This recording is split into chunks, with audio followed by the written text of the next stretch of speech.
Olá, muito bom dia. Sejam bem-vindos a mais um programa TV e News.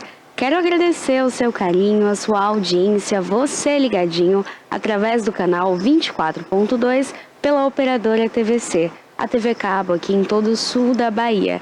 Quero agradecer também a sua audiência, você ligadinho através do nosso canal do YouTube. Não esquece de fazer a sua inscrição, ativar o sininho, porque todos os dias entramos ao vivo com notícias da Bahia, Brasil e do mundo para partilharmos informações e, além de tudo, a gente tem uma programação muito especial. Uma programação de 20 anos contando a sua história. Uma programação com quadros sobre saúde, qualidade de vida, bem-estar. Falamos sobre tudo um pouquinho, política, esporte.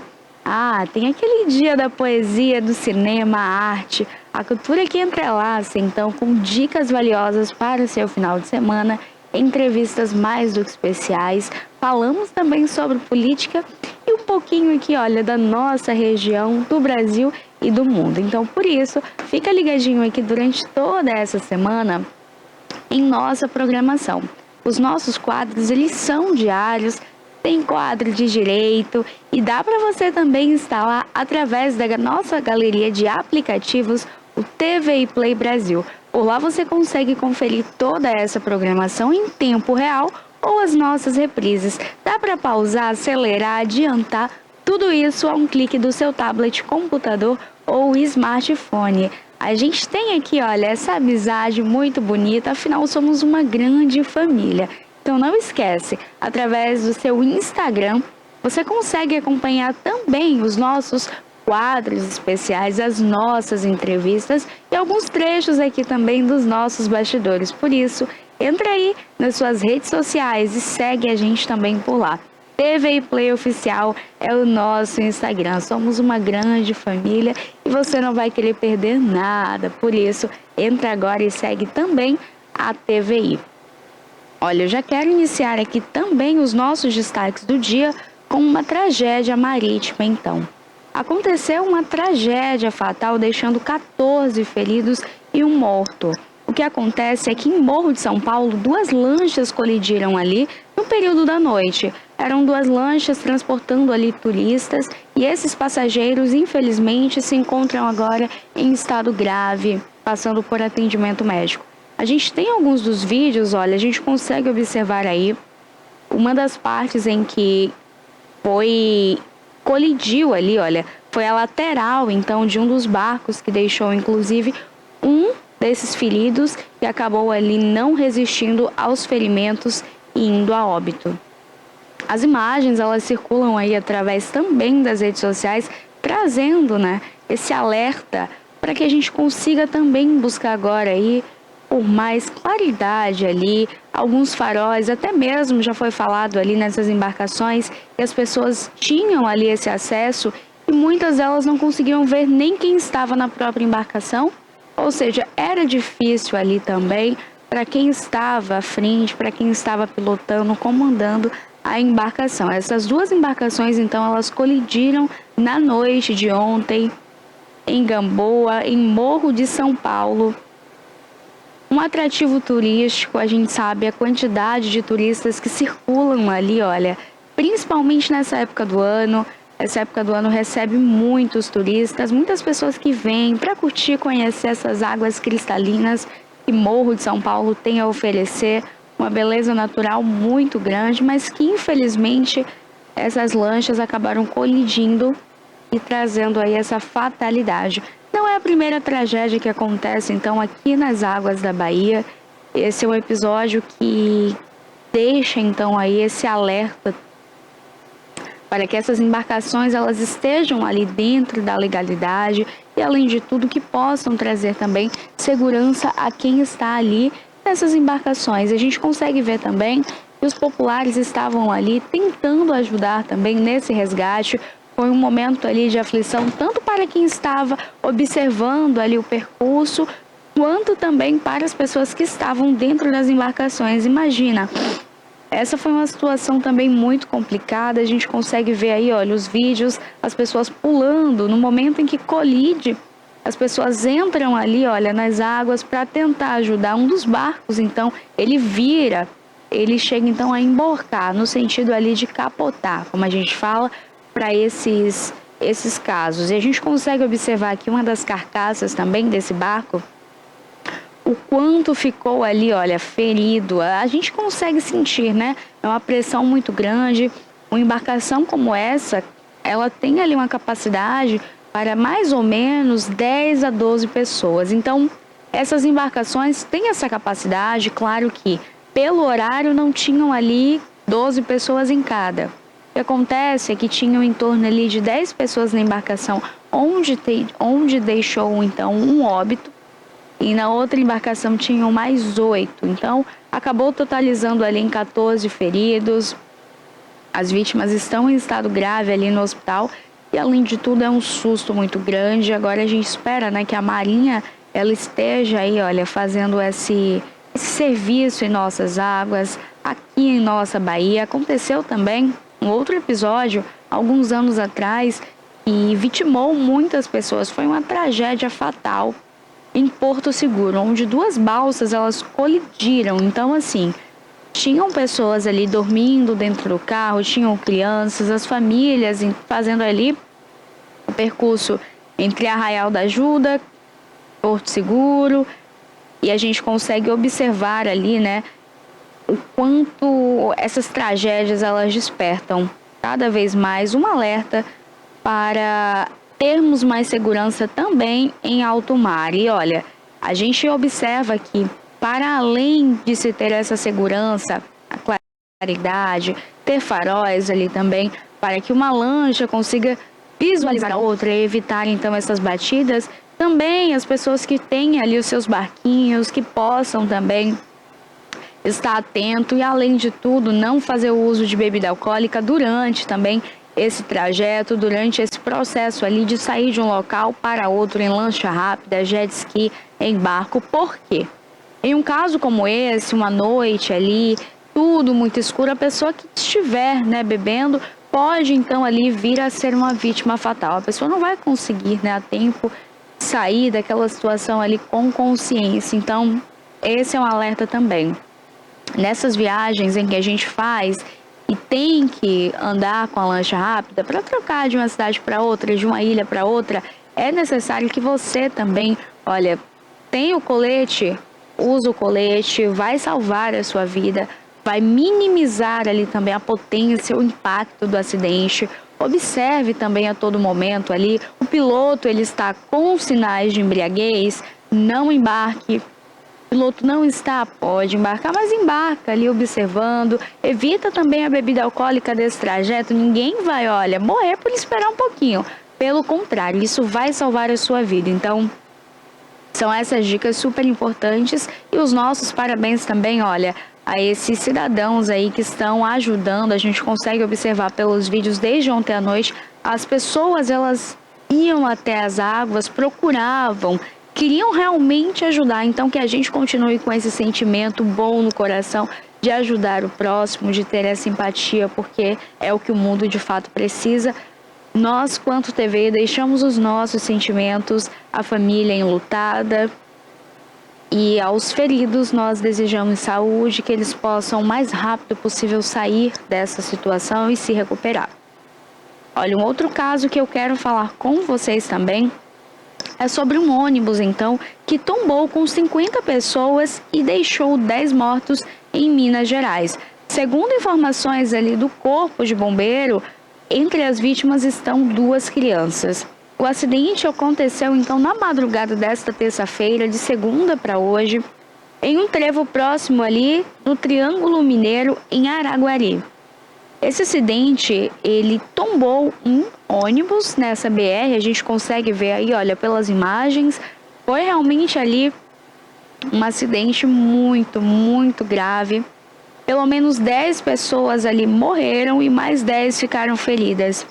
5 vítimas, elas foram levadas ali inicialmente a um hospital e outras vítimas permaneceram ali na UPA. As vítimas que não estavam em estado grave, elas ficaram também nessa UPA pela manhã. E a gente fica no sentimento de cada vez mais entender o que está acontecendo, né, com esse mundo. É uma tragédia atrás da outra.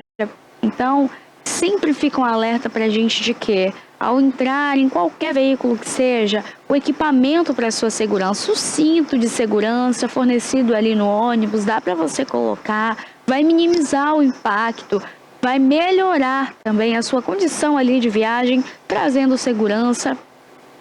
O carro também, você está no seu veículo, ou você vai fazer uma viagem em família, com amigos, sozinho, utiliza o cinto de segurança, vai trazer segurança para você. E quando a gente vê essas tragédias, normalmente a quantidade de feridos e mortos, em sua maior parte, são pessoas que não estavam utilizando o cinto de segurança. Então, o impacto se torna maior, né? Imagina esse ônibus, ele ali, olha, capotando a chegar ao ponto de entrar ali nessa área de mata, então, que foi quando ele parou, de fato, né? E a gente consegue ver aí, olha, as imagens, o corpo de bombeiro foi para o local, fez os primeiros atendimentos, ajudou essas pessoas também a saírem ali desse ônibus, evitando também uma explosão ou qualquer coisa que pudesse acontecer. Entre as vítimas estão essas duas crianças, como eu falei com vocês, a gente agora fica na expectativa de que o mais rápido possível elas se recuperem. Elas estão internadas então ali no hospital. A gente fica na expectativa para que tudo isso passe o mais rápido possível, que essas vítimas consigam voltar ali às suas famílias e que elas fiquem bem. Esse ônibus, ele saía de Anápolis, em Goiânia, e ele estava seguindo para São Paulo. Quando passando ali por esse trecho em Minas Gerais, na 223, ele então capota e acaba acontecendo esse trágico acidente, esse acidente fatal. O veículo, então, ele para, fica tombado, é o momento que o corpo de bombeiros chega para fazer esse resgate. Esses passageiros também que estavam ali, eles confirmaram que o motorista não tinha sinal nenhum de embriaguez e que não entendeu exatamente o que estava acontecendo. Porém, a equipe de bombeiros já acredita que ele estava com um cansaço de outras viagens e que o trajeto também era muito longo. A gente consegue observar ali, olha, tem uma entrada e a pista já vai para o outro lado, ou seja, é uma pista também bem sinuosa, bem perigosa e que precisa de uma atenção ainda mais, uma atenção redobrada. Além de tudo, o motorista ele também foi levado ali a um hospital e ele é sobrevivente, mas está em estado grave, se encontra em estado grave. E a prefeitura, então, ali falou que vai prestar todo o suporte a essas famílias enlutadas e que também vai trazer ali suporte a quem está nos hospitais e que assim que tudo se recuperar, ele vai prestar uma homenagem, então, a essas 10 pessoas que perderam a vida, então, nesse caso de acidente. Além de tudo, a prefeitura também ali de Minas Gerais, de Araguaiana, eles falaram que solicitam à população para que evitem a ida à UPA. Por conta desse acidente, aconteceu que o número, então, ali de pessoas aumentou. Então, para além dessa quantidade de pessoas que está passando por atendimento na UPA, existem também as pessoas que já estavam ali sem ter ligação com esse acidente fatal. Então, que a UPA ela está em superlotação e pede que as pessoas elas não se desloquem à UPA, e procurem então um hospital, ou caso elas necessitem ir à UPA, que seja só em caso de urgência ou um caso de emergência. Mas que eles estarão abrindo uma outra unidade de saúde ali de pronto atendimento, de pronto socorro, e vão passar a ter atendimentos médicos ali para essas pessoas que precisam e têm a necessidade ali então de passar por um atendimento rápido. Abre a imagem pra gente, Cássio. Deixa aberta a imagem, então, ali do acidente pra gente conseguir entender o que estava acontecendo.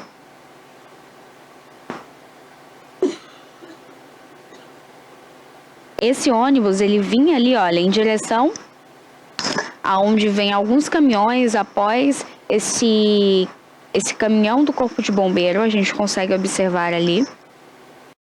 A gente observa em que ele vem no sentido de uma outra curva, ele viraria ali, olha, saindo em direção já a São Paulo, ao estado de São Paulo. mas que nesse percurso ali ele perde o controle e acaba então, olha, capotando algumas vezes ali e o ônibus tomba. Nesse momento em que o ônibus tomba, a gente consegue observar ali, olha, com essa imagem, e ele entra já numa área de mata, ou seja, o impacto foi tão forte que o ônibus ele percorre ali por esse trecho e ele tomba justamente nessa posição em que a gente consegue observar. A janela do motorista é o lado que o ônibus está no chão. A porta também ali onde os passageiros saem é o lado que o ônibus colidiu e ficou então no chão. A gente consegue observar que o motorista ele está em estado grave, então que foi devido justamente a essa pancada. O lado em que ele estava acabou então ali com esse capotamento, acabou então tombando desse lado e sendo mais difícil para o resgate, até porque os passageiros precisavam sair de alguma forma. E a forma mais rápida ali seria se tivesse com o lado da porta superior, né? Ou seja, para cima, como se eles conseguissem fazer a retirada ali por essas janelas. Então, assim mesmo foi feito. Eles tentaram retirá-los ali. Foi um trabalho realmente muito bonito. É uma equipe que precisa ser cada vez mais valorizada. O Corpo de Bombeiro, que em todas essas tragédias, em todos esses acidentes, sejam acidentes, olha, envolvendo aí casos como esse, acidentes fatais, acidentes aí em rodovias, acidentes domésticos também, que eles sempre estão aí atentos, alertos, e eles conseguem trazer ali essas vítimas com segurança. Então, os nossos parabéns também aos trabalhadores que servem aí a população com tanta destreza, né? A equipe de Corpo de Bombeiro, essa é uma equipe que consegue, né, deixar ali o sentimento, vai em busca da vida do seu paciente, do seu passageiro ali, então, e consegue, graças a Deus, trazê-los ali, olha, para fora. Esse também é uma tragédia que a gente precisa deixar aqui, ressaltar os nossos sentimentos, as famílias enlutadas e as vítimas que estão agora em hospital passando pelo atendimento, que se recuperem o mais rápido possível. Olha, um outro destaque que eu também quero trazer aqui para vocês, mas que dessa vez é uma notícia boa, uma notícia alegre.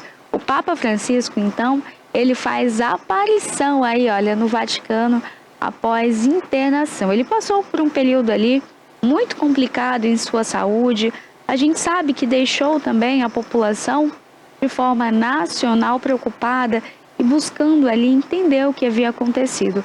Ele teve um quadro, então, de pneumonia. Foi uma pneumonia muito grave que acabou evoluindo ali e foi um estado realmente preocupante para o Papa. A gente consegue ver que ele ainda está em um estado fragilizado, ele continua se recuperando ali desses acidentes, né? A gente consegue entender como a forma de acidente, porém ele já vinha com um estado de saúde vulnerável, já era preocupante, os médicos já alertavam ali. Ele participou então dessa surpresa que foi a missa dominical na Praça de São Pedro. Ele desejou aí, olha, um ótimo dia a todos, falou então que ele estava bem, porém estava se sentindo frágil. Ele passou 5 semanas internados e depois desse processo então ali, uma luta pela sobrevivência, uma luta pela saúde, uma luta em busca de voltar do hospital. O Francisco faz essa aparição que foi uma surpresa também aos fiéis que estavam ali na expectativa de assistir uma missa comum, mas aparece então aí, olha, o Papa Francisco faz essa aparição, falou ali com os fiéis, agradeceu pelas orações. Vale ressaltar que o hospital em que ele estava ali internado, o hospital estava inteiro em prantos, as pessoas pedindo pela saúde do Francisco, e além de tudo, multidões ali se reuniam em volta do hospital, pessoas em hotéis esperando notícias boas, pessoas vigiando ali também, entrada e saída. E além de tudo, os fiéis fazendo ali as suas preces, deixando também suas boas energias e na torcida para que tudo isso acabasse o mais rápido possível. Então agora a gente vê aí, essa é uma notícia super alegre, né? E a gente consegue observar o quanto também o Francisco é amado, e essa aparição pública dele traz também um despertar para um vídeo que havia circulado ali na época da pandemia também, onde ele orava pela nação na época de pandemia, pedindo também para que as famílias enlutadas elas encontrassem forças e, para além de tudo, que essa doença ela não trouxesse mais tanta tristeza. E a gente sabe que ele precisava passar ali por essa intervenção em sua saúde. O Francisco ele já estava apresentando já há algum tempo algumas questões e alertaram a sua equipe médica, e ele então vai ao hospital, faz alguns exames e já fica internado. Então esse foi um quadro muito rápido em que ele começa os exames, já fica internado. A população, os fiéis descobrem toda a situação de pneumonia grave. Para a idade também do Papa Francisco, se tornou algo ainda mais perigoso. Para além da pneumonia ser perigosa, a gente sabe que no estado de saúde a vulnerabilidade dele pela idade se torna ainda maior. Ele havia aparecido aí, então, pela última vez no Vaticano no mês de fevereiro. Então, assim, já tinha um mês ali, olha, ele sumidinho, passando por esses atendimentos, entre dias bons, dias ruins, entre altos e baixos, até porque as notas ali emitidas também por Roma, pelo Vaticano, a gente consegue observar que falava muito que ele lutava pela vida, que ele estava realmente sendo muito forte, mas que o quadro dele era preocupante. Os médicos a todo momento alertavam que era um quadro grave, sim, então que deixou todo mundo preocupado, e os olhos do mundo então se concentraram ali, tentando entender qual seria o estado de saúde do Papa, mas que agora recebe alta médica, está aí, olha, apesar de frágil, mas lutou pela vida e está conseguindo recuperar então a sua saúde agora. A gente fica feliz por trazer uma notícia como essa, uma notícia alegre, em meio a tanta tragédia, em meio a tantas notícias que deixam o coração da gente realmente bem abalado. Olha, uma outra coisa que eu quero falar com vocês então, é que a Bahia agora, ela habilitou um centro cirúrgico especializado em transplante de fígado. A gente sabe que existem alguns cânceres que são bem perigosos e, além de tudo, que trazem ali uma vulnerabilidade maior durante o processo de quimioterapia ao paciente. E para além de um tratamento, existem as cirurgias, e aqui na Bahia ainda não era feito essa cirurgia. A pessoa, apesar de que a pessoa poderia até conseguir uma cirurgia em Salvador, mas que demoraria ali bastante tempo. E agora é possível também você fazer essa cirurgia, caso seja necessário, um transplante de fígado em Vitória da Conquista. Então, Vitória da Conquista recebe aí essa super novidade, é uma notícia muito boa. Então, a gente consegue agora aí, olha, observar o quanto a nossa saúde também ela tem a ganhar com isso. A gente observa que saúde pública é uma questão que precisa ser colocada em pauta dia após dia, com as notícias positivas, a gente vendo aí, olha, centro habilitado, médicos também especialistas que podem fazer esse tipo de transplante, esse tipo de cirurgia. E que, além de tudo, a gente consegue entender também que é uma vitória para a gente tão grande, uma vitória às pessoas que estão passando ali, olha, por meses, por anos em fila de espera, buscando um transplante, ou que precisam sair até mesmo do estado para fazer esse tipo de cirurgia. Então, que agora vai ser possível, a gente tem esse centro habilitado aí, que vai conseguir fornecer saúde a você de casa, a quem ama, a você que sabe que saúde pública é mais do que necessário a gente ter, olha, momentos como esse, um centro aí habilitado para esse tipo de transplante, que é um tipo de transplante raro e perigoso. A gente sabe que corre o risco do corpo rejeitar, do corpo não aceitar, então precisa ser uma cirurgia ali, apesar de invasiva, uma cirurgia feita com muito cuidado. Além de tudo, o paciente ele precisa se recuperar aos olhos, médico, com toda aquela equipe também cuidando. E a gente sabe que é uma tristeza realmente quando se fala em fila de espera, em um SUS, que a pessoa sai do estado para tentar buscar ali por saúde. Mas que ainda bem a gente agora pode falar aqui que a nossa Bahia está começando a investir na saúde. Que notícia boa! para essa manhã.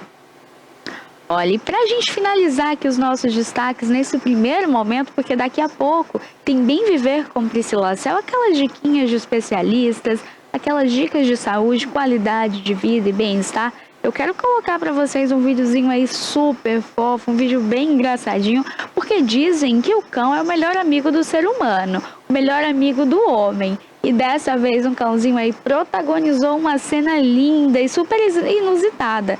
A dona, a sua tutora, estava ali em um momento e ela ia sentar em um banquinho, só que o banco já estava distante do local em que ela ia sentando. Então, o cãozinho super preocupado e atento conseguiu colocar esse banquinho ali a tempo e a dona não se machucou. Então, a gente consegue observar, apesar de irracional, é um cãozinho muito dócil, mas que consegue ali, olha, atender aos nossos comandos e, além de atender aos nossos comandos, passar também todo o carinho que a gente dá a eles. Então, super inteligente esse cãozinho. Roda aí pra gente, Cássio.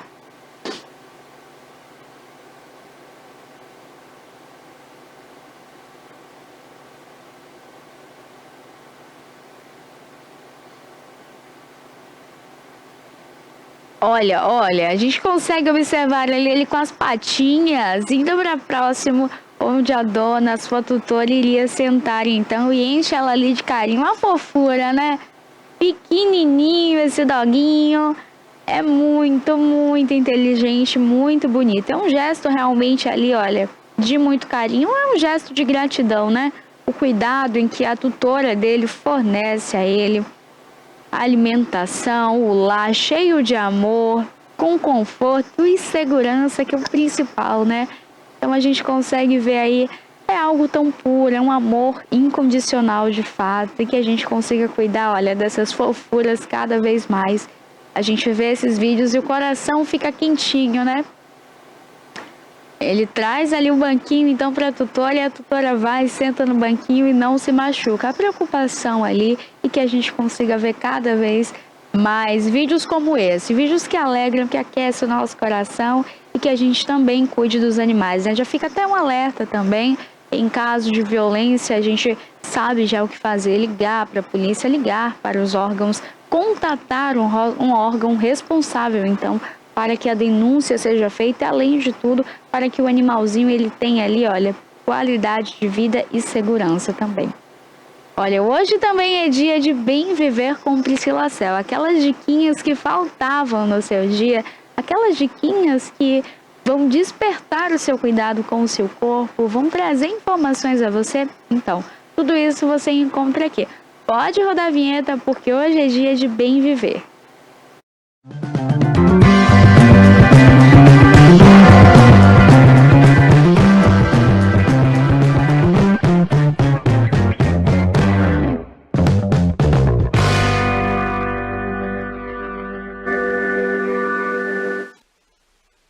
Olá, bom dia! Já está no ar o Bem Viver, o nosso encontro semanal que aborda temas relacionados à saúde, bem-estar e qualidade de vida. Hoje nós vamos falar sobre os avanços tecnológicos na odontologia. A odontologia ela está em constante evolução e hoje aqui no Bem Viver nós vamos mostrar como essas técnicas inovadoras têm beneficiado não só o diagnóstico, como também o tratamento desses pacientes. Falando de inovação, vamos trazer aqui muitos conteúdos aqui inovadores, inclusive um deles é a utilização do microscópio no tratamento desses pacientes. Isso tem favorecido muito a prática clínica dos dentistas, facilitando não só o diagnóstico, né, dando algo mais preciso e mais ágil também. E para falar sobre tudo isso que vamos falar de inovação, essa tecnologia avançada, temos aqui uma especialista que ela é referência em microscopia odontológica, que é a doutora Paula Cortizo. Seja bem-vinda, doutora. Bom dia. Bom dia a todos. Priscila, muitíssimo obrigada pelo convite. Para mim é um grande prazer e uma honra estar aqui compartilhando com a sua audiência um pouquinho da minha história. A satisfação é nossa, viu, doutora? Eu fiquei muito feliz de você ter aceito o convite. Doutora Paula, ela atua em Ilhéus, ela vai falar já um pouquinho sobre ela, mas é uma área que eu não conhecia, então eu achei super interessante trazer esse conteúdo inovador para vocês. Bom, para quem não te conhece, quem é a doutora Paula Cortizo? Se apresente, fale sua formação, sua especialidade. Eu sou formada na UESB, eu sou especialista em tratamento de canal endodontia, que consiste em limpar o dente por dentro. Como vocês podem ver nesse vídeo, todo o tratamento de canal é feito com microscópio e sob isolamento absoluto, dentro de um contexto que entrega muita tecnologia e inovação no coração de Ilhéus. Doutora, o que foi que te motivou a seguir a endodontia e se especializar-se nesse atendimento com microscópio? Eu sempre fui muito detalhista. E o microscópio consegue entregar nos meus tratamentos muitos detalhes que eu não consigo visualizar a olho nu, nem com essas lupas tradicionais. Então ele me entrega muito mais precisão e detalhes. Por isso que eu fiz a escolha pela odontologia microscópica. Te dá uma visão muito mais detalhada, né? De todo o cenário que a olho nu talvez pudesse passar despercebido, não é isso? Perfeito. E vamos lá, conta pra gente aqui como é que funciona a primeira consulta no seu consultório. A consulta microscópica de diagnóstico no Instituto Paulo Cortizo, ela é uma verdadeira experiência. Toda a trajetória do cliente foi pensada para entregar muita empatia, conexão e odontologia de ponta. Todo o acolhimento inicial é feito na recepção. Logo após esse primeiro momento,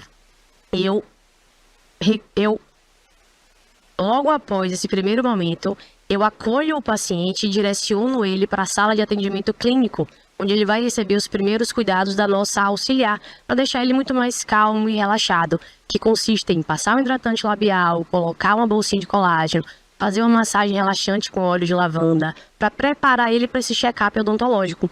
Todo esse check-up ele é conduzido sobre microscopia operatória, então eu estou sempre vendo o meu campo ampliado. Nós temos um vídeo para essa pergunta, produção. Pode passar por gentileza enquanto ela vai falando, porque eu acho que tem mostrando lá, né, o paciente chegando, o que acontece. Todo esse acolhimento inicial.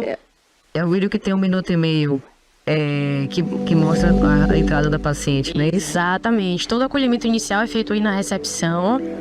Logo após esse acolhimento, eu vou acolher o paciente e direcionar ele para a sala de atendimento. Na sala de atendimento, ele vai receber esses primeiros cuidados, onde minha auxiliar vai deixar ele preparado para aquele check-up odontológico, onde a gente vai colocar o hidratante labial, uma bolsa de colágeno, vai fazer uma massagem no paciente, para que ele se sinta preparado para aquele momento de entrega e de cuidado. Todo o check-up odontológico ele é conduzido com um microscópio operatório. Esse microscópio, ele tem integrado a ele um sistema de documentação fotográfica. Então, além de enxergar magnificado, eu fotografo todos os passos do atendimento. Isso visualmente para o paciente é muito interessante, porque ao finalizar esse check-up, o paciente enxerga na tela do meu cart todas as fotos da condição bucal dele.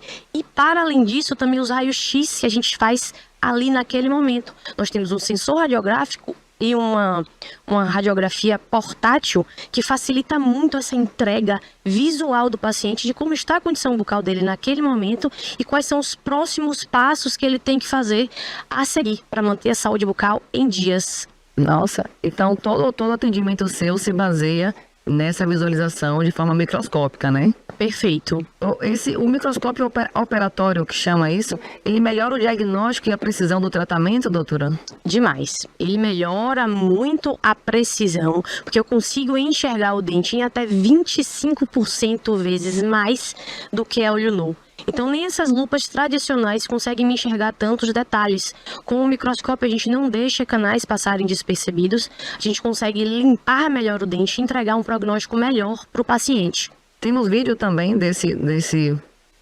microscópio para poder a doutora explicar, a produção. Seria interessante ela explicar. Perfeito. O microscópio ele é o centro de tudo, Pri. É ele que comanda e direciona todo o nosso atendimento. Se você observar esse consultório, ele é bem diferente dos padrões, dos tradicionais. A gente não tem aquele refletor, a gente não tem uma cuspideira. Todo o nosso tratamento, tudo que eu enxergo na boca do paciente é através de aumento, ampliação, luminosidade. Doutora, você já vai falar já o que é o tratamento de canal. Mas fala primeiro, quais são os principais sinais de quem precisa tratar esse problema? Ótima pergunta. Eu acho que um sinal que deve deixar qualquer pessoa bem atenta é uma sensibilidade que apareceu do nada. sensibilidade à água gelada, a doce, a quente. Isso é uma coisa para você ficar atento. Outra coisa é uma dor muito forte, que muitas vezes é até difícil de controlar com medicação. Procure seu dentista. Bolinha de pus na gengiva também é importante você estar sempre fazendo investigação. E alteração de cor. Alteração de cor. Você sorriu, tirou uma foto, notou que tem um dente mais escuro que o outro, é importante investigar porque já pode ser uma necrose. Nossa. E como é que funciona o tratamento de canal com o microscópio? Pronto. O tratamento de canal consiste em limpar o dente por dentro. Com o microscópio, a gente consegue visualizar detalhes de todas as etapas do tratamento de canal, que são abrir, limpar o dente, obturar o dente e restaurar. Muita gente tem medo de tratar canal, doutora. O que mudou nesse procedimento, assim? O que você pode falar para as pessoas para se tranquilizarem em relação às inovações, né, tecnológicas com o tratamento de canal? Muita coisa mudou. A começar pelo controle de ansiedade que a gente tem do paciente. E segundo, anestesias mais eficientes, técnicas mais seguras e confortáveis, e inclusive o microscópio operatório em si deixa a gente com mais precisão nos movimentos, deixando o tratamento muito mais rápido e confortável para o paciente. E demora? O tratamento é demorado? Quanto tempo que demora o tratamento de canal? No meu consultório, com o método TEP, nós conseguimos entregar a grande maioria dos tratamentos de canal em apenas uma sessão. Essa sessão vai durar em torno de 60 a 90 minutos, mas obviamente vai depender do caso, do dente e da complexidade daquele problema.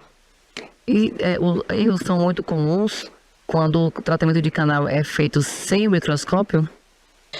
A gente tem alguns erros bastante comuns quando a gente faz o tratamento sem o microscópio. O maior erro associado a fazer um tratamento de canal sem uma ampliação, uma magnificação, é passar sinais despercebidos, como um canal que ficou para trás, como uma sujeira que ficou para trás. Não limpar bem aquela infecção, o que pode fazer o problema voltar. E também enfraquecer o dente por desgastar demais aquela região para você enxergar melhor. A gente vai ter um vídeo aí, produção, que é para demonstrar uma remoção de tártaro. A doutora vai explicar, na verdade, o que muda para o paciente com o tratamento quando tem essa tecnologia avançada. Então, ali mostra sobre uma limpeza de tártaro, uma remoção de tártaro, né, doutora? Explica um pouco mais. O que muda para esse paciente? Então, o microscópio operatório, ele não é só benéfico para o tratamento de canal. Para todos os procedimentos realizados nos consultórios por dentistas, ele vai entregar esse resultado. Observe a segurança que a gente tem de tocar apenas no tártaro e não remover em momento nenhum esmalte dentário. Então, muitos pacientes sentem sensibilidade pós-limpeza e durante a limpeza também dentária. Com o microscópio, a gente vai tocando só na área que precisa ser tocada, remove só o que precisa ser removido. Então, tá muito claro nesse vídeo a precisão que a gente tem utilizando o microscópio operatório em todos os procedimentos. É muito mais confortável para o paciente ser atendido dessa forma. Temos algumas fotos de antes e depois. Produção, prepara aí, por gentileza, que a doutora ela vai começar explicando aqui, vai falar o antes e depois, o que foi feito de tratamento, né, para ter esse resultado com a microscopia. Pode passar, por favor. Todos os nossos procedimentos são fotografados e a gente entrega para os pacientes esse antes e depois. Isso sempre impacta muito visualmente o paciente. A gente treina e educa esse paciente para fazer o autodiagnóstico, para ele ter entendimento do momento que ele precisa procurar um dentista. Então, com essas imagens, visualmente o paciente acompanha a situação bucal dele. Esse paciente nem imaginava que ele tinha essa situação em boca. Com o microscópio ele consegue enxergar e falar: nossa, estava assim o meu dente e agora como ficou. Esse é o tipo de situação que só é possível com o microscópio. O paciente chegou nessa situação com o dente mais aberto, um curativo que não era o ideal, e a gente entrega o paciente naquela situação todo reformulado. Aqui são, de novo também, remoção de tártaro antes e depois. Muitos pacientes têm a sensação de que fizeram um clareamento dental, porque a gente consegue remover todas as sujidades presentes no dente, coisa que com a olho nu a gente não conseguiria. Mas olha para isso. Nossa, interessante. Um dente com tom amarelado, um dente com tom mais branco, e não foi feito nenhum procedimento de clareamento, apenas remover as sujeiras com precisão com o aumento do microscópio. Então, isso geralmente... Só a limpeza já foi um clareamento, né? Exatamente, isso impacta muito positivamente os pacientes. Doutora, por que é importante voltar para a revisão após o tratamento? Fala um pouco sobre isso. Perfeito. Por mais que o tratamento tenha dado tudo certo, tudo redondinho, é importante voltar para as consultas de acompanhamento para a gente acompanhar a evolução do caso e ter certeza, se certificar que não há nenhuma infiltração ou novas contaminações. Não. E nesse caso, tem como evitar um tratamento de canal? Em muitas situações, sim. O básico bem feito. O básico bem feito ainda funciona muito bem. Escovar o dente, passar o fio dental e fazer consultas regulares no dentista. Para que, se caso haja alguma cárie, a gente fazer a intervenção enquanto ela está pequena e longe do nervo, para evitar o tratamento de canal. Uma dúvida que eu tenho aqui, doutora, que surgiu agora, não está aqui no nosso roteiro. Vamos supor que eu não tenho lesão nenhuma na boca, até então acho que não tenho nada. Mas eu posso buscar o seu serviço para você fazer essa inspeção via microscópio, ou tem que ter alguma indicação de algum profissional para poder ir ao seu serviço? Perfeito, pode sempre. O Instituto Paulo Cortizo, ele se tornou referência em diagnóstico, prevenção e cuidados. É como você encontrar um dentista para chamar de sua e acompanhar sua condição bucal ao longo de sua vida.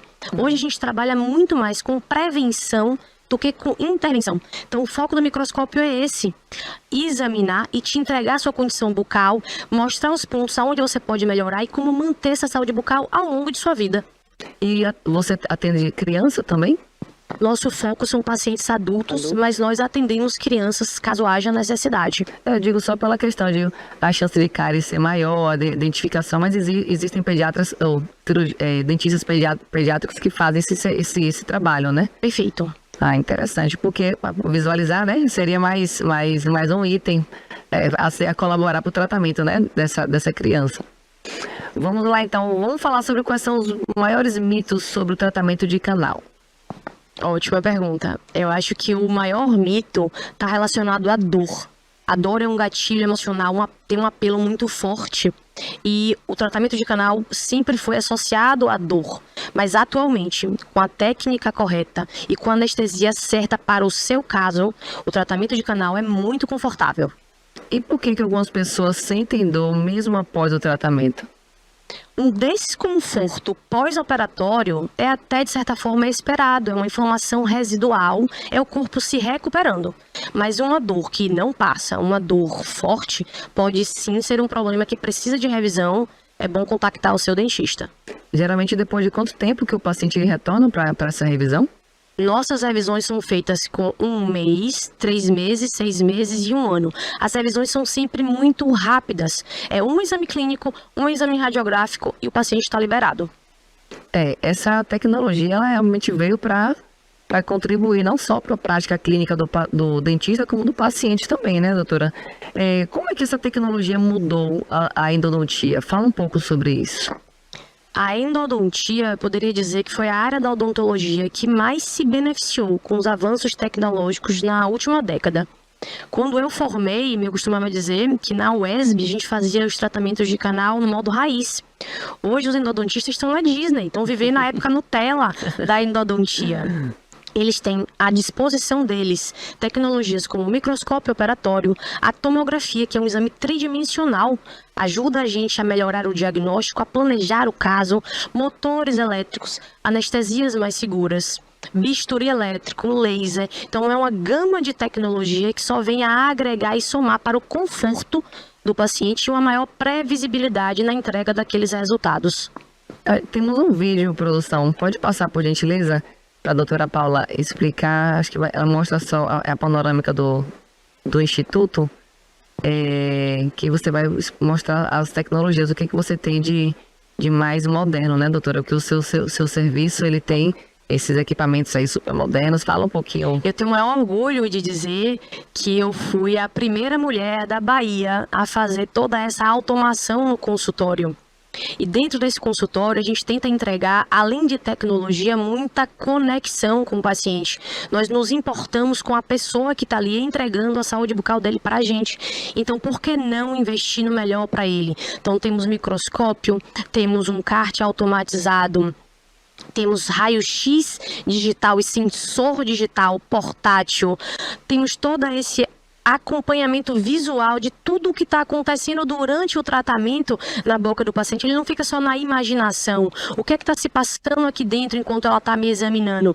Ele consegue acompanhar isso tudo através da tela do kart, porque esse microscópio ele está acoplado a esse sistema de documentação fotográfica digital. Então, instantaneamente, quando a gente faz um raio-x, ele já tem acesso a essas informações. E ao final do procedimento, a gente vai mostrar e conversar com o paciente sobre o que ele deve fazer para melhorar esse sorriso e essa condição bucal. Muito avançado, hein, doutora, esse instituto. Então, o Instituto Paula Cortizo, né, você foi fundadora desse instituto, então você não só atende pacientes, mas também promove cursos de capacitação para os dentistas. Fala um pouco para aqui também os dentistas que estão assistindo, que saibam um pouco o que é que pode usufruir desse instituto. Eu amo ensinar, Pri. Eu acho que não tem forma melhor da gente se manter atualizado e aprendendo do que ensinando. Então, a gente tem sim um clube de estudos online, que é o Clube Endovip. A gente promove cursos online e mentorias também, tanto online quanto presencial, para ensinar esse dentista a se posicionar no mercado, a trabalhar com essas tecnologias, a atender de forma mais eficiente, mais produtiva. Inclusive, se você tem interesse em ser mais produtivo, já me acompanha lá nas redes sociais, no @paulacortizo, que eu estou sempre compartilhando dicas sobre como otimizar a sua rotina clínica. Nossa, excelente. A mensagem você vai deixar aqui tanto para os pacientes quanto para os dentistas, para a gente encerrar aqui. Qual a sua mensagem, doutora, que você deixa para o seu público, não só pacientes, como também os seus alunos e dentistas e futuros alunos que vão procurar seu serviço para buscar mais conhecimento? Para os colegas, não se acomodem. A odontologia evoluiu muito e trabalhar com mais tecnologia e eficiência muda tudo. Para os pacientes, não adiem o tratamento de canal. Seu dente pode ser salvo e durar a vida toda. Doutora, você já deixou aqui sua rede social, repete mais uma vez, por gentileza, para quem quiser entrar em contato, agendar uma consulta ou até mesmo fazer algum curso seu. Pode deixar mais uma vez. Perfeito. Nós estamos atendendo no Edifício Premier, no coração de Ilhéus, e nossas redes sociais são @Paula Cortizo ou nosso canal do YouTube, que é Paula Cortizo Endodontia. Doutora, gostaria muito de agradecer sua presença, sua participação. Com certeza, muitas pessoas não sabiam, né, dessa área tão inovadora da odontologia. Eu também estou levando informação não só para os pacientes, mas também para profissionais, né? Então isso contribuiu bastante. Eu também não conhecia, confesso, até falei com ela. Sou filha de dentista, minha mãe é dentista aposentada, mas é uma área que eu não conhecia e achei assim muito, muito interessante saber como que a tecnologia está avançando e beneficiando não só profissionais, como também os pacientes. Então, só temos a agradecer a sua presença. Agradeço. Gostaria de agradecer a você também pela companhia, de ter acompanhado essa entrevista até o fim. E lembrem sempre que toda terça-feira, às 10h30, nós temos um encontro marcado aqui no Bem Viver. Então, até a próxima semana.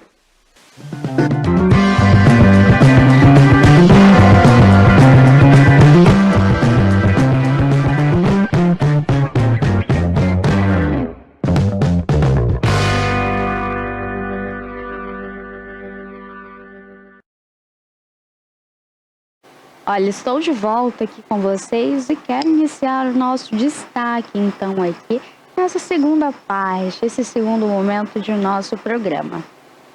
Tem uma situação acontecendo aqui na Bahia, onde uma quadrilha especializada em aplicar ali golpes financeiros foi aí desarticulada.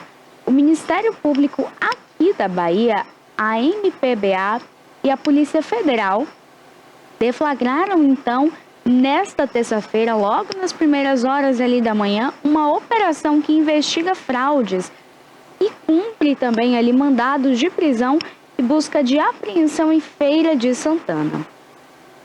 O Ministério Público da Bahia está investigando uma família suspeita de aplicar golpes financeiros contra a Caixa Econômica Federal e também outras instituições bancárias aqui da Bahia. 2 mandados de prisão preventiva e 2 de busca e apreensão foram cumpridos aí em Feira de Santana, um município que fica ali a 115 quilômetros da capital baiana. Os crimes, então, aconteciam ali em família.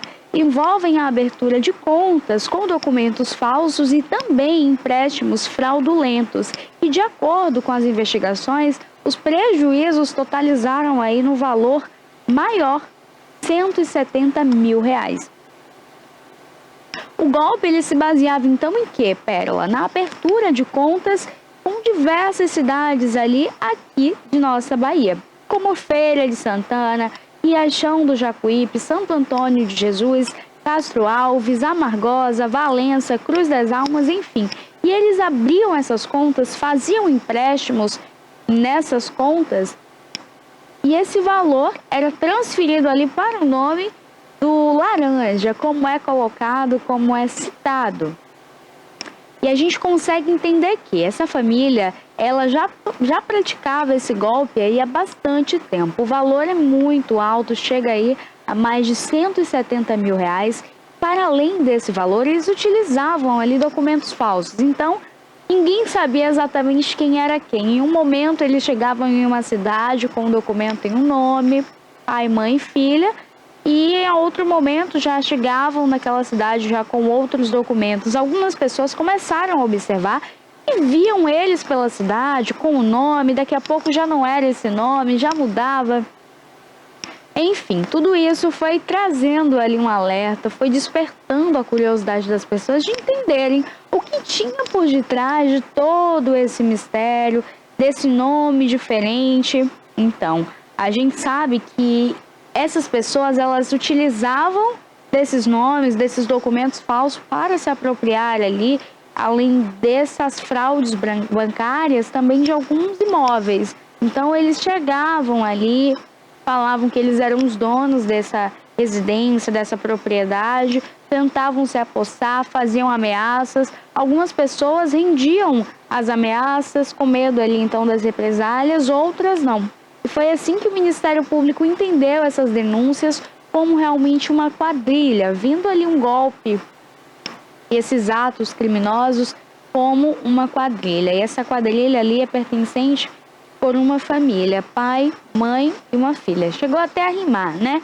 Mas para coisa boa a gente não vê essa união, só realmente consegue observar aí o quanto a criminalidade aqui na Bahia tem aumentado. Crimes como esses não podem passar impunes, na verdade, crime nenhum.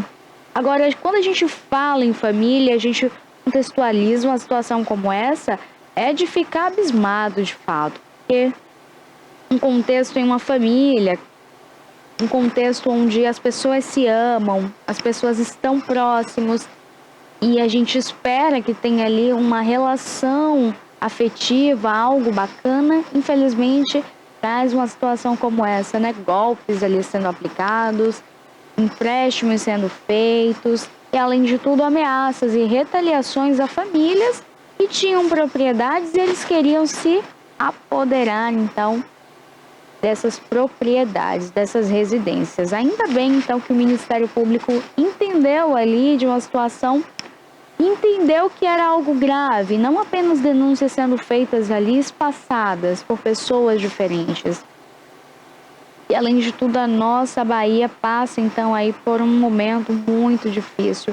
Que a gente consiga ver cada vez mais essas quadrilhas, elas sendo aí desarticuladas, porque a criminalidade só tem aumentado. E quando a gente observa vindo de uma família, a gente consegue entender ali que isso poderia aumentar, né? Se tornar algo ainda mais grave, ainda mais perigoso, podendo vir ali a acontecer assaltos ou diversas outras coisas também. E não é de se duvidar, né? Um caráter como esse, aplicando esses golpes, fazendo essas ameaças contra pessoas do bem que possam piorar ainda mais a situação. E falando então aí sobre essas questões relacionadas à criminalidade, uma nova quadrilha, uma nova organização criminosa por nome de Novo Cangaço tem tocado o terror em Minas Gerais.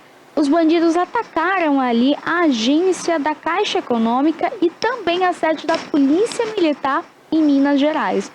Foi uma noite de terror essa madrugada de segunda para terça-feira em Minas Gerais. Além do acidente que eu trouxe aqui para vocês mais cedo, um acidente que envolveu ali 10 mortos e 14 feridos, a gente ainda tem esse momento de terror ali para toda a população e também para a Polícia Militar. Vocês conseguiram me entender? Então, eles invadiram a sede da Polícia Militar, dispararam muitos tiros e, além de tudo, tocaram terror ali em toda a cidade.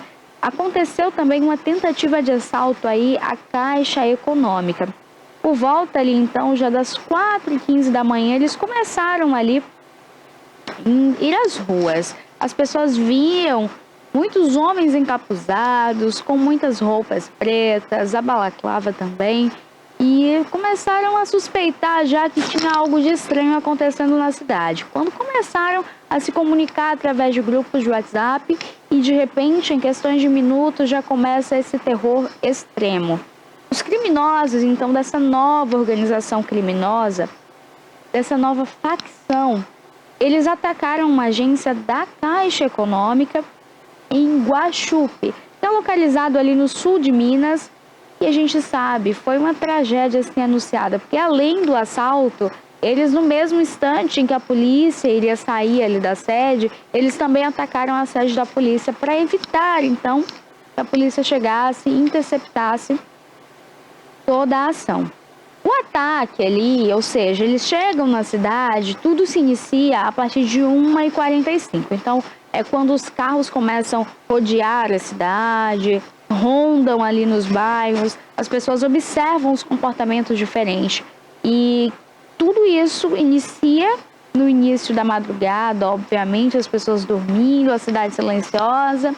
Daqui a pouco a coisa começa a ficar feia. Muitos disparos, perigo realmente ali, para quem até mesmo no início da manhã leva o filho para a escola, vai para a academia, vai fazer uma caminhada, vai ao trabalho. Até o momento não há confirmação ainda se os bandidos conseguiram roubar aí algum valor da Caixa Econômica. Simultaneamente ao ataque da Caixa Econômica, eles invadiram ali a sede da polícia para evitar essa intercepção. Então, um prédio do quartel da Polícia Militar ficou ali alvejado de fato e também a base da Guarda Municipal da cidade foi alvejada também. O policial militar que estava ali no interior do quartel, ele acabou então sofrendo um ferimento na mão causado ali por estilhaços de vidros.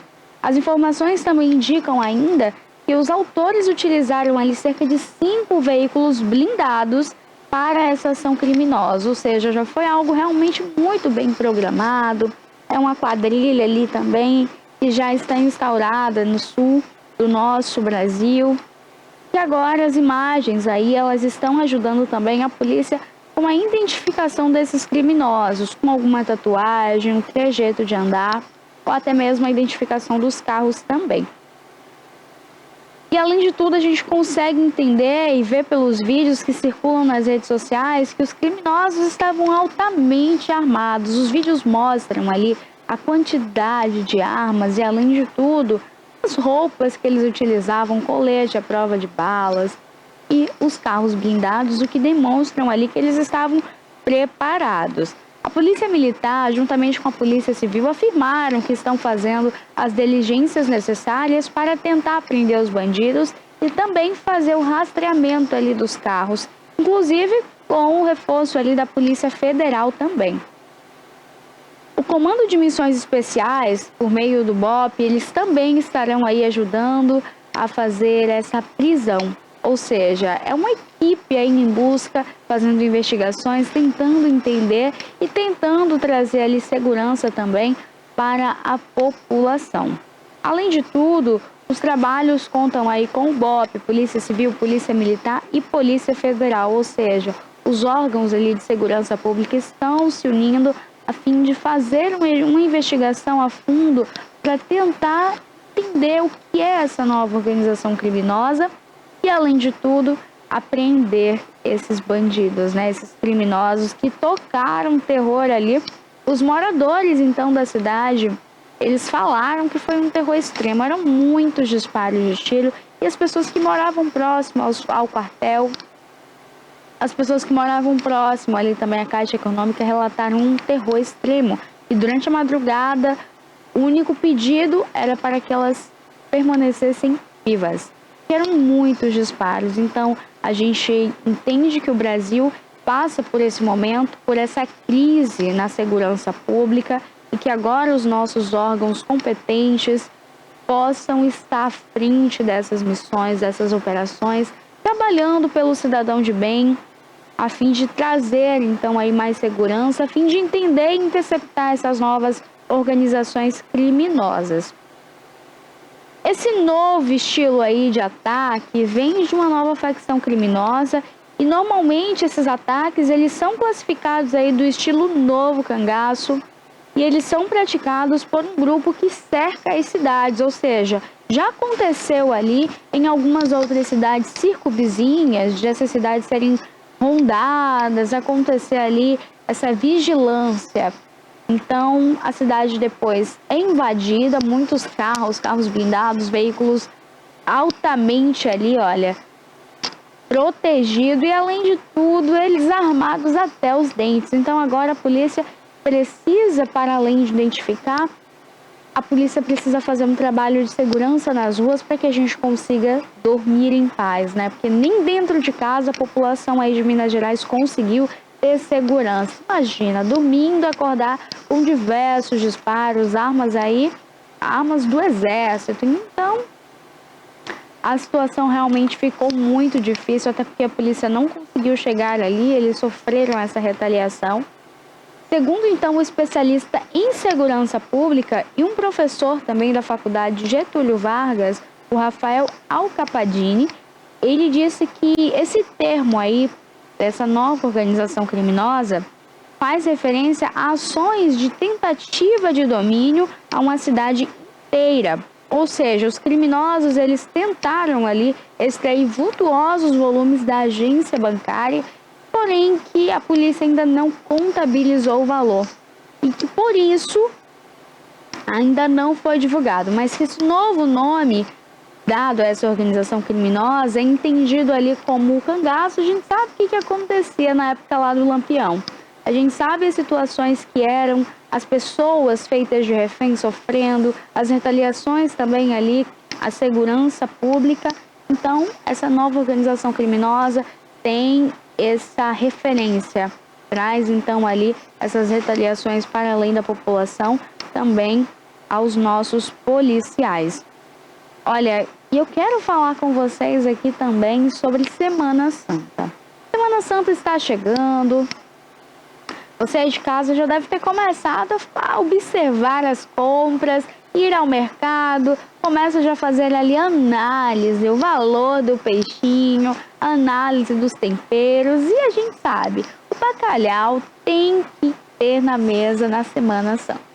E além de tudo, a gente quer ouvir também a população. A população está achando o que com essa alta nos valores? Porque Semana Santa traz aí muitos ovos de Páscoa, que traz uma alegria, adoça a vida da criançada, adoça as nossas vidas. E também a gente consegue observar ali, também essa alta. Esse aumento, ele tem sido como? A população tem recebido de que forma? Essas compras, a gente sabe, tem um valor ali, olha, no supermercado, que para além dos temperos, o bacalhau, a gente consegue observar ali, essa feira livre aí mesmo, a gente consegue entender. É o momento em que mais vende. E a gente sabe, esses valores, eles trazem ali um sofrimento ao bolso da população, né? A gente que gosta de receber em casa a família. A Semana Santa é um momento bem especial e que durante esse processo de quaresma também, muitos brasileiros oferecem ali em suas residências os peixinhos e, para além dos peixinhos também, eles optam por não comer a carne vermelha, né? A quaresma tem essa questão também de não se alimentar da carne vermelha. Então os peixes, eles são bastante consumidos ali, olha. É um prato cheio, então, nessa época do ano e a Semana Santa. Embora o bacalhau ele seja ali um dos mais procurados, existem também outras opções com o mesmo valor nutricional e até mesmo mais acessíveis. E a gente sabe, o bacalhau ele tem esse gostinho ali, olha, que traz essa referência também ali de família reunida. A gente consegue entender também, né, a importância dessa alimentação balanceada para essa época do ano. Para quem acredita em Jesus Cristo, em seu nascimento, sua morte e ressurreição, sabe a importância da Semana Santa e que a gente consiga agora nessa época do ano, o brasileiro consiga ter aí a mesa farta. Apesar de que o Brasil passa por uma crise econômica muito grande. Então o que a gente agora quer é entender. Fácil, roda aí pra gente um vídeo.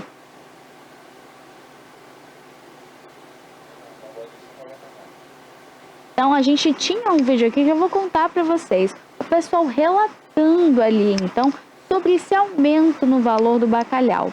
O bacalhau, ele sofre esse aumento aí, principalmente para essa época do ano. Já é salgado e tem o valor também salgado. Porém, quando chega a Semana Santa, para além dos peixinhos, os temperos também têm esse aumento. Então já fica a dica aí para você de casa, fazer a feira com antecedência. Semana Santa chegando, já vai ao supermercado, faz ali o seu giro, as suas compras. Pode também estar fazendo a sua escolha em comprar ali, olha, nas feiras livres também. O comércio precisa circular em todas as cidades e principalmente a gente sabe, esses microempreendedores, eles precisam também da nossa ajuda. Então, o preço é menor, a gente sabe que qualidade também tem, então dá para você fazer aí as suas compras de Semana Santa, fazendo esse equilíbrio entre os valores, principalmente para quem acredita agora que nessa época do ano, com a quaresma, a gente não pode ou opta por não comer a carne vermelha. E a gente sabe, uma outra questão aí que tem preços elevados nessa Semana Santa também são os ovos de Páscoa. Hoje a gente caminha pelas farmácias, supermercados e quando entra já se dá conta ali então que é muito ovo de Páscoa pendurado, dá vontade de pegar e levar tudo para casa, né? Mas o que as pessoas têm muito comentado é de que esse aumento não só foi ali em relação ao bacalhau, aos outros peixes também que fazem parte aí dessa culinária, desse almoço especial de Semana Santa. Esses ovos, eles sofrem agora um aumento ali em seus preços e além de tudo, hoje se existe também o tradicional e existe aquele ovo de Páscoa de colher. O ovo de Páscoa de colher é um ovo de Páscoa gourmet.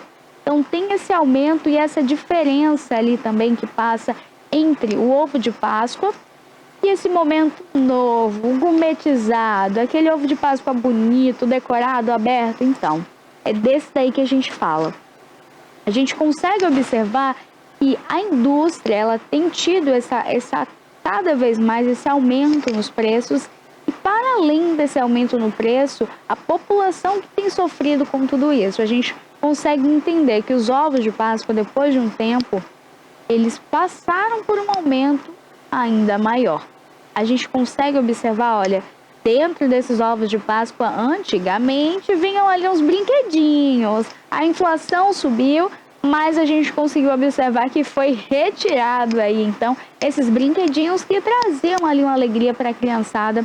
E que além da alegria para a criançada, a gente conseguia entender que dava, assim, para pagar aquele valor maior devido ao brinde que viria dentro ali dos ovos de Páscoa, mas que agora foi retirado.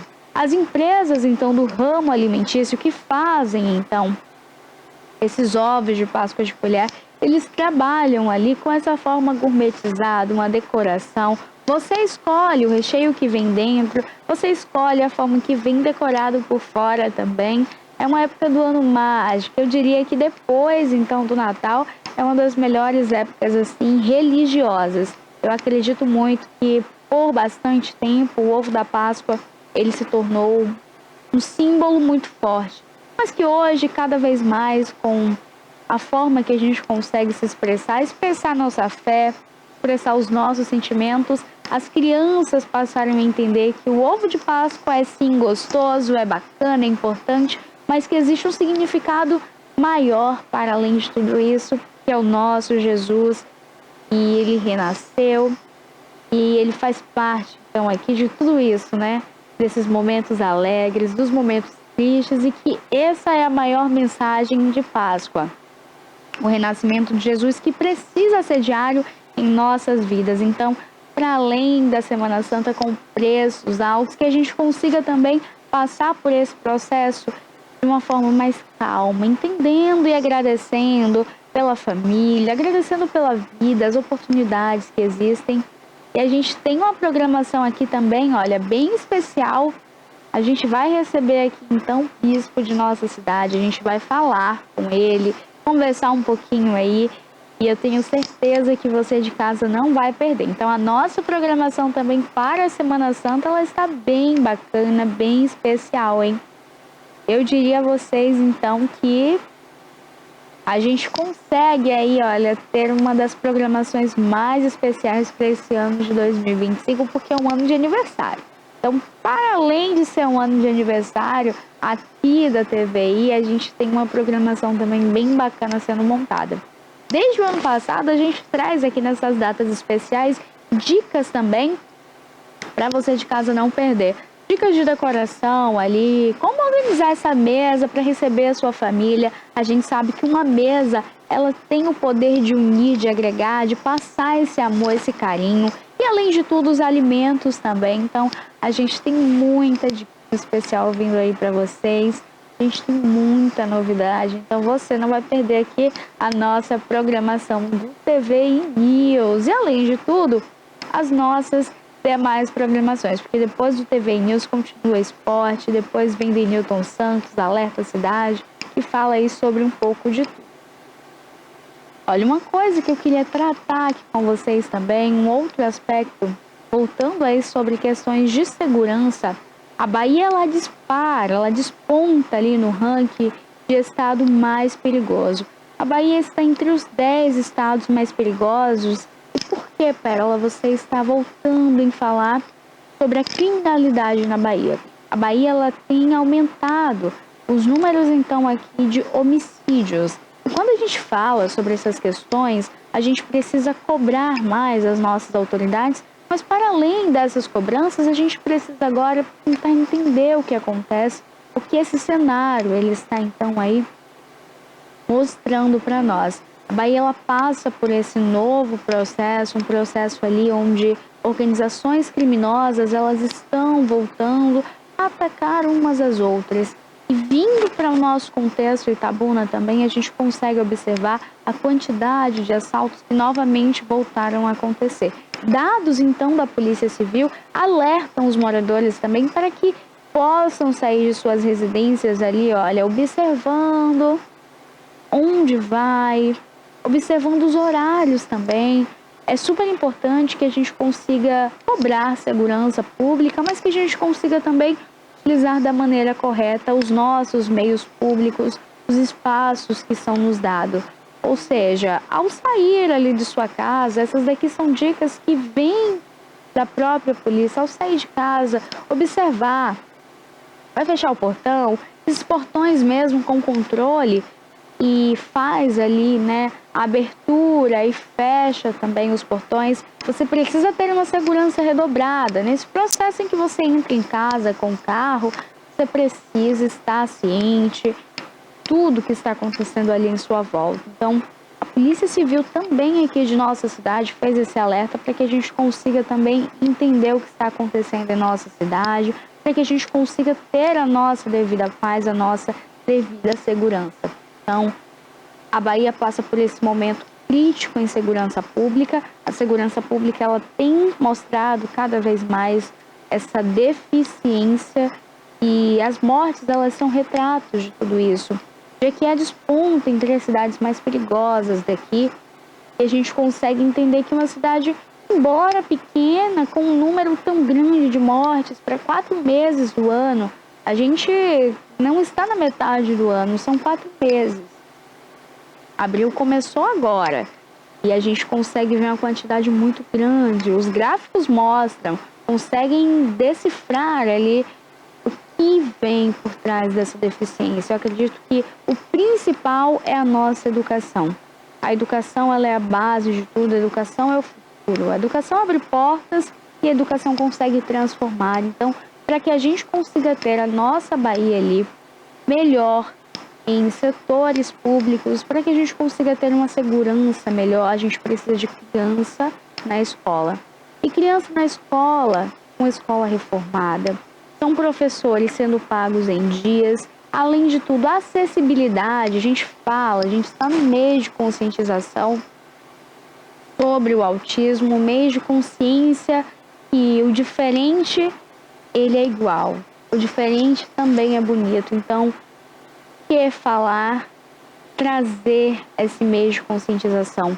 Porque as nossas escolas precisam ter acessibilidade a crianças com necessidades diferentes, a crianças com necessidades especiais. Então, a criança que tem o autismo, a criança que ela é cadeirante, a criança que sofre por algum transtorno psicológico, algum transtorno mental, ela precisa ter um suporte. Então, se a gente tem criança em casa, se a gente tem criança nas ruas, é sinal que as nossas crianças não estão na escola.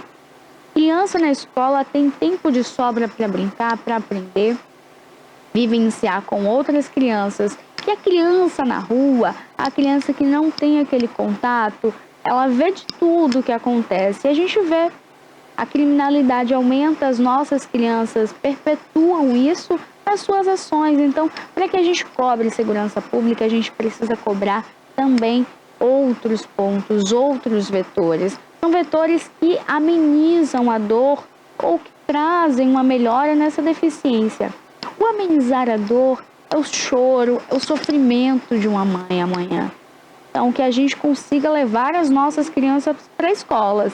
E essas quantidades de mortes, a gente vê jovem cada vez mais indo para um caminho ruim, indo para um caminho errado.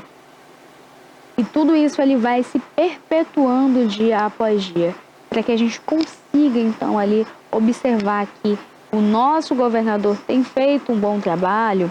Se for feito um bom trabalho, a gente tem que cobrar agora aí o quê? Saúde, educação, segurança. São os 3 pilares para uma base forte, para uma Bahia melhor. Então, que a gente continue observando, cobrando, que as nossas crianças elas possam estar inseridas em sala de aula. Então, agora foi também colocado aí um programa de credenciamento. O governo do estado fez, então, aos mototaxistas, para que eles possam ali ter um valor. E isso também gera uma dúvida, porque esse é um programa que vai atender as necessidades dos mototaxistas, né, de Salvador, principalmente, que tem ali uma rodagem muito grande. Quem sabe Salvador, né, é a nossa capital, Salvador recebe diversos turistas e, além de tudo, é muito grande, tudo é muito caro. A gasolina precisa ser colocada ali em uma grande quantidade, ou dia após dia, ou num período muito curto. Porque a cidade grande, você não vai conseguir fazer ali o contorno muito próximo. Você vai rodar, até conseguir voltar. Então, são programas sociais feitos para ajudar a população, mas que deixam a desejar em outros aspectos, né? Esse daí é um dos aspectos que mais assusta, as mortes aqui, então, em nossa Bahia, né? E a gente fala sobre isso porque aconteceu um protesto em Salvador pedindo por justiça a morte da dentista que foi atingida ali por disparos de arma de fogo na Avenida Paralela. A jovem, ela morreu, então, na semana passada, ela ficou mais ou menos ali uma semana internada. A Larissa, que era cirurgiã dentista, ela estava indo ao trabalho em uma segunda-feira normal, uma segunda-feira comum, quando de repente acontece ali uma retaliação entre polícia e bandidos. Acaba que a Larissa está na garupa de um mototaxista e ela é atingida, infelizmente, passou por cirurgia, foi atendida por uma equipe médica que sempre esteve ali alerta. A família fala que ela foi muito bem recebida no hospital, muito bem atendida, mas que a Larissa não conseguiu resistir ali a quantidade de sangue que ela havia perdido foi muito grande. Foi pedido doações ali também para a Larissa, doações de sangue. Então, esse é um contexto em que tem protesto acontecendo aqui na Bahia, tem números de homicídios aumentando, e a gente, por outro lado, tem um novo programa ali para os mototaxistas que trazem esse credenciamento. Pode acontecer um empréstimo, caso seja preciso e necessário. Eles podem, então, ali, olha, fazer o pedido, a solicitação desse empréstimo.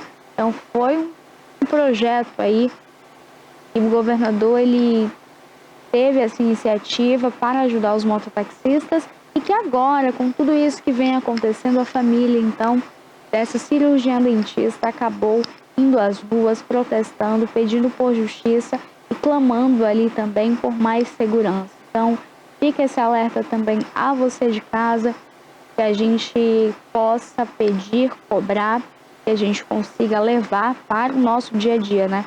Com as nossas atitudes, com as nossas crianças, e tudo se inicia na infância. Então, que a nossa Bahia, ela melhore, que os nossos governos, os nossos governantes, sejam estaduais, municipais, a nível federal, eles consigam passar essa segurança para todos nós, porque é o principal, é o que a gente necessita para esse momento de criminalidade, de incerteza e de insegurança aqui em nossa Bahia. Então, fica os nossos sentimentos da família da Larissa, e a gente espera que a justiça seja feita, que seja identificado ali de onde veio esse tiro, então, que a Larissa, ela infelizmente não resistiu. O protesto ali aconteceu, foi um protesto ali regado de emoções, muita tristeza, um luto profundo da família, e que Salvador clama por segurança.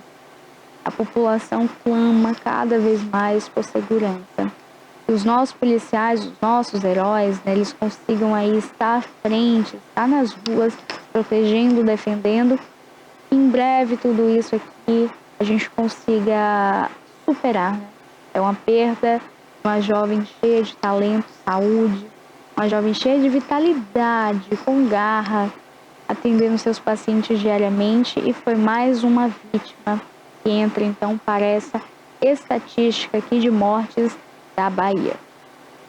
Olha, nós já estamos finalizando aqui então o nosso programa de hoje. Quero agradecer o seu carinho, a sua audiência, e dizer para você, a nossa programação ela segue agora aqui com futebol, TV e esportes. Você sabe, aquele jogaço, aquele gol, aquela notícia, então você continua ligadinho, porque depois vem Alerta Cidade com Denilton Santos, muitas informações e você não vai perder. Um beijo especial, fiquem com Deus e até amanhã.